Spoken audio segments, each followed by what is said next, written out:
once we find our identity in Him, it brings such a freedom to us that it's remarkable. Here's what I found out. No matter how good I may think I am or not be, there's always something in me that I need something that you have.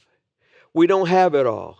I remember a few days ago actually a few years ago, I was reading in the book of Revelations chapter, I forgot what chapter, but it talked about the seven spirits of God. How many's ever read that? Okay, it's in there, the seven spirits of God. And I thought, what does that mean? Have you ever read something and thought, what does that mean? Okay, all right, we're on the same page here. And that's how it was with me, the seven spirits of God. And I was reading one day and I come across the seven spirits of God, and they're found in Isaiah chapter 11. You might write this down and in your own time, go back and look at these.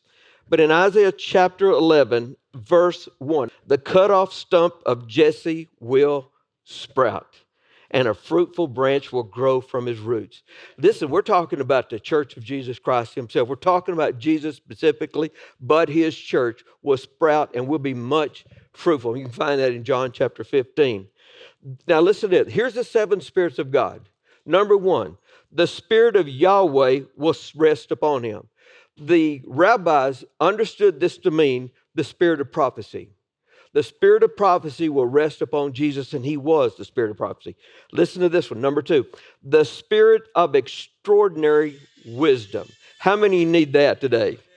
Man, well, I can take another dose of that. The spirit of perfect understanding. Okay, I need that one too. Okay, I'm finding I might be coming behind in several of these. The spirit of wise strategy. Man, I don't know anybody in life who doesn't need to navigate some type of an issue in their life, whether it be in business or with family or their choices or what their next may be. We need wise strategy, and that's part of the seven spirits of God. The spirit of mighty power, the spirit of revelation, and the spirit of the fear of Yahweh. Now, the reason I bring this up this morning, just in my opening remarks here, is that's what the church has. The church has all of these seven characteristics of God. Not any one of us have these in totality. Jesus was full. This was Him. He was full of these, but he has divided these out into His people. And this is why I need each and every one of you to be who you are. There's something that you're going to be able to share with me that I don't. You're going to fill up one of the gaps in my understanding and my way of thinking. And if you think you're going to be individualistic, and your identity is all about how individual you are and how self-made you are, and like the guy said, I did it my way type person, I promise you this, you're going to find your life will never be complete or completely satisfactory. Because there's always going to be things in our life that we don't quite know, things that we don't quite have figured out. There's going to be things in our life that we're not quite as good as someone else is. And if I can draw off of them, then I can take their experience and not have to go through the same things that they went through. You know, this morning, when we had our prayer line, they were in first service, but Pastors Terry Estes, Terry. Doug and Terry Estes. She went through a horrible health issue last year when they were in Florida, and they barely got home. She's healthy and alive now. Listen, I want to hear her story. I don't want to go through her story. Does that make sense? So if I can learn something from someone else, even in search of my identity and how I get there and what I should know about it, I think it's just advantageous for me to take that. Maybe you might call it that shortcut, if you will, and not have to go through some of the same things that everybody else went through. You have something I need. You have something I don't have. So you have something I need. You have something I need. Something that I need. I have something that you need, believe it or not. That's my story, and I'm going to stick with that one too. I don't care. I have something somebody needs. Here in John chapter 10, we're going to talk about identity, and it says, Jesus said to the Pharisees, listen to this eternal truth. The person who sneaks over the wall to enter into the sheep pen, rather than coming through the gate, reveals himself as a thief coming to steal. But the true shepherd walks right up to the gate, and because the gatekeeper knows who he is, he opens the gate to let him in. And the sheep recognize the voice of the true shepherd, For he calls his own by name. Now that's the line we're going to key in on today. He calls his own by name and leads them out, and for they belong to him. And when he has brought out all his sheep, he walks ahead of them, and they will follow him, for they are familiar with his voice. This whole ideal of identity, where it comes from, where we get it, how do we get it, how do we acquire it? And that's kind of part of our problem, is trying to figure out how to acquire it, how to get it. And yet, when Jesus called his sheep out, they didn't acquire an invitation. He gave them an invitation. It was something given to them. They didn't tell him who their name was. He gave them their name. See, when you talk about identity, we have this cultural clash going on even here in our midst today. We have different people from different walks of life, different parts of the community, different age groups. I'm a baby boomer. How many baby boomers we got in here? We're phasing out quickly. I mean, our days are numbered, and there's not going to be a whole lot of us left. And because there's not a lot of baby boomers left and stepping up to the plate, a lot of them have gotten lazy that are still alive.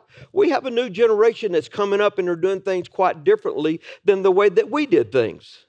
We have people that have a problem with that, especially the boomers that feel like they're getting left behind. Nobody's leaving the boomers behind. They didn't leave me behind. They didn't leave you behind, did they? No, we decided we're going to be a part of it, and we have pressed our way in to be used of God, to keep ourselves relevant.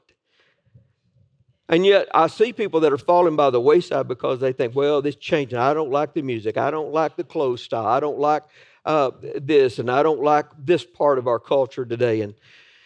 And culture has been a part of every generation. Culture that we have, the culture we know, the cultures that are around us, the cultures that are in our midst, and even in the country here, a Western-minded society, we have multiple cultures within a culture, different ethnicities, different people groups, people from all over the world, people that have migrated here for different reasons, some legally, some illegally, but they have influenced our culture.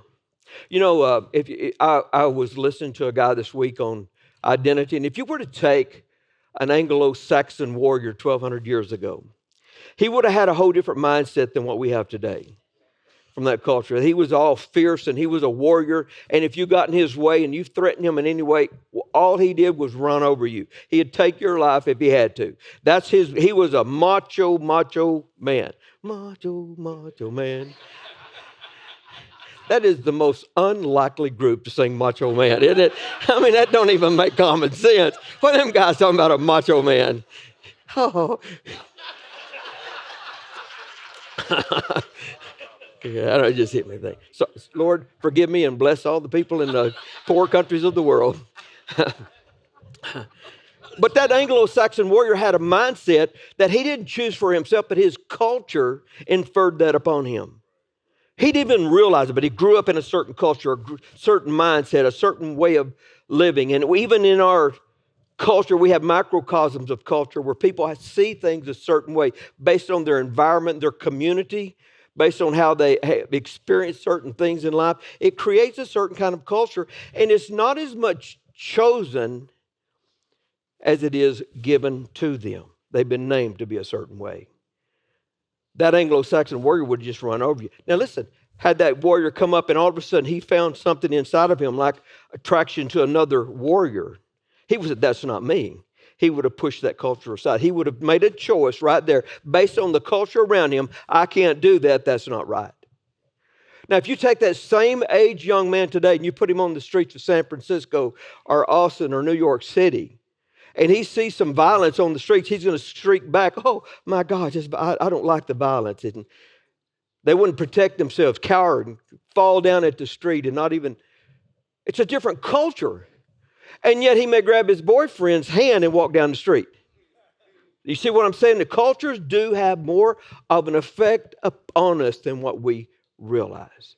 And Jesus spoke into a culture and he said, I'm going to call you by name. I'm going to take your identity that's from a fallen position, an identity that was inferred upon you, that was pressed upon you, that you didn't even have a choice in. I'm going to give you a new identity. one that comes from me, one that's healthy, one that's alive. See, I don't think even in this process of identity that God's trying to take away your personal identity. Actually, he's going to enhance it and make it better. He's made us unique individuals. And I mean, there's some of you, have you ever just been around some people and they're different than you, but you're just like attracted to them. You're drawn to them. Something about them. There's just a connection there that you make. And certain people are like you, and even though they're like you, you don't like them because there's not a connection. There's no chemistry there, so to speak. I got a lot of friends like that. Just at an arm's length, that's close enough. You don't have even choices in that. It happens chemically. You don't even think about it. It's just someone. It's like a man and a woman, and they choose somebody, and you look at who she chose, and you thought, why did she choose him? He has nothing going for him. And you look at him, and you say, I see why he chose her. I mean, she got it all going on. That's what they say about me.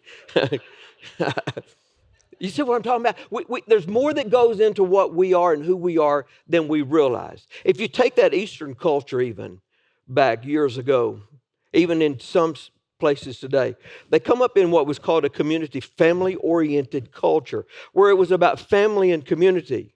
And you didn't get to choose what you wanted to be. Your dad was a herdsman, you're a herdsman. Your dad was a mason, you're a mason. Your dad was a construction worker, you're a construction worker. Whatever it was your dad and your family did, that's what you did because it was expected of you. So you gave up some of your personal identity and rights to do what the culture around you expected. Now, let me tell you what, that can be extremely stifling. Especially if you have individual desires and you want to break free from that culture. It's hard to break free from those cultures on your own when there's certain expectations placed upon you that you didn't even have a choice in the matter. So that particular identity wasn't chosen, it was impressed upon them. Now you take someone today in the United States, a Western mentality, we think we're free and we're all just these wild, and we get to do what we want to, and you can be anything you want to be. And we're going to do this, and we're going to do that. And we have all these ideas of freedom, and we think we have chosen our own way of life in and of ourselves, and yet you didn't choose that even. The culture that you're in helps you come to that conclusion. Every culture has its own formulation of identity. Its own way of forming our identities. And we have to look into that and then compare that with the perfect law of liberty in God's way and the name that He's chosen us to walk in and to be, and decide, is this what God's best is for me, or is there something better than this?